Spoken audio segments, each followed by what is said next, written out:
ሰላም ጤና ይስጥልን ውድ ዩቲዩብ ቻናል ቤተሰቦቻችንና አድማጮቻችን እንደምን አላችሁ?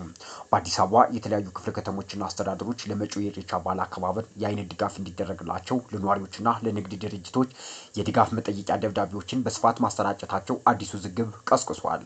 ይህ የመንግስት አካላት እርምጃ መንግስትና ሃይማኖት የተለያዩ ናቸው የሚለውን ህገ መንግስቱን የመርህ የሚጥስ ነው ወይ የሚል ከባድ ጥያቄም አስነስቷል። የተመለከተው ለምሳሌ የቂርቆስ ክፍለ ከተማ ደብዳቤ እንደሚለው አስተዳደሩ በዓሉ በደመቀ መልኩ እንዲከበር ባህላዊ አልባሳት፣ ባህላዊ ምግቦችና ባህላዊ ትርኢቶችን ለማዘጋጀት ከፍተኛ ዝግጅት እየተደረገ ነው።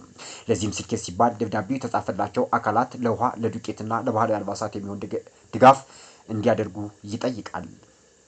ይህ ደብዳቤ በሌሎች ክፍለ ከተሞችም እየተሰራጨ መሆኑ ጉዳዩ የወረዳ አስተዳደሮች የግል ተነሳሽነት ሳይሆን የአዳነች አቤቤ የከተማው አስተዳደር የተቀናጀ መመሪያ አካል መሆኑን ያመለክታል ይላሉ ታዛቢዎቹም።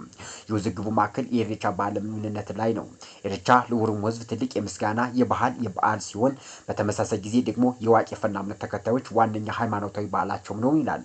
ታዛቢዎቹ እንደሚሉት መንግስት ለአንድ በዓል ይህን ያህል ድጋፍ ሲያደርግ ለሌሎች ታላላቅ የክርስትናና የእስልምና በዓላት ተመሳሳይ ድጋፍ አድርጎ አያውቅም። ለጥምቀት፣ ለመስቀል፣ ለኢድ በዓላት መንግስት የጸጥታ ጥበቃ ከማድረግና መንግስት ከመዝጋት ባለፈ ለበዓሉ አልባሳትና ምግብ የሚሆን ዱቄት ሲለምን አይታይም።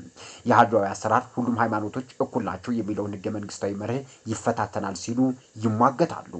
የኢትዮጵያ ህገ መንግስት አንቀጽ 11 መንግስትና ሃይማኖት የተለያዩ ናቸው በማለት በግልጽ ያስቀምጣል። የመንግስት አካላት የአንድን ሃይማኖታዊ ይዘት ያለውን በዓል በማደራጀትና በገንዘብ በመደገፍ ቀጥተኛ ተሳትፎ ማድረጋቸው የዚህን አንቀጽ መንፈስ ይጥሳል የሚል ጠንካራ ክርክር ቀርቧል። የመንግስት ሚና ሁሉንም ባህሎችና እምነቶች በእኩልነት ማስተናገድና እንዲያብቡ ምቹ ሁኔታ መፍጠር እንጂ የአንዱን በዓል አከባበር አስተባባሪ መሆን የለበትም ሲሉ የህግ ባለሙያዎች ይናገራሉ። ይህ ክስተት በኢትዮጵያ ውስጥ በመንግስት በባህል እና በሃይማኖት መካከል ስላለው ስስ ግንኙነት ከባድ ጥያቄዎችን ያስነሳል ተብሎም ተፈርቷል። የአዲስ አበባ አስተዳደር አካሄድ የብዝሃነትን እኩልነት የሚያከብር ነው ወይስ የአንድን ባህል ከሌሎች በላይ ከፍ የሚያደርግ የፖለቲካ ስሌት ውጤት ነው የሚለው ጥያቄ በቀጣይ የሀገሪቱን ማህበራዊ እና ፖለቲካዊ መስተጋብር የሚወስን ይሆናል ይላሉ። ውድ ዩቲዩብ ቻናል ቤተሰቦቻችን የተለያዩ መረጃዎች እንዲደርሷችሁ ሰብስክራይብ፣ ሼር፣ ኮሜንት፣ ላይክ ማድረጋችሁን እንዳትረሱ። ሰላም ለሀገራችን፣ ሰላም ለኢትዮጵያ።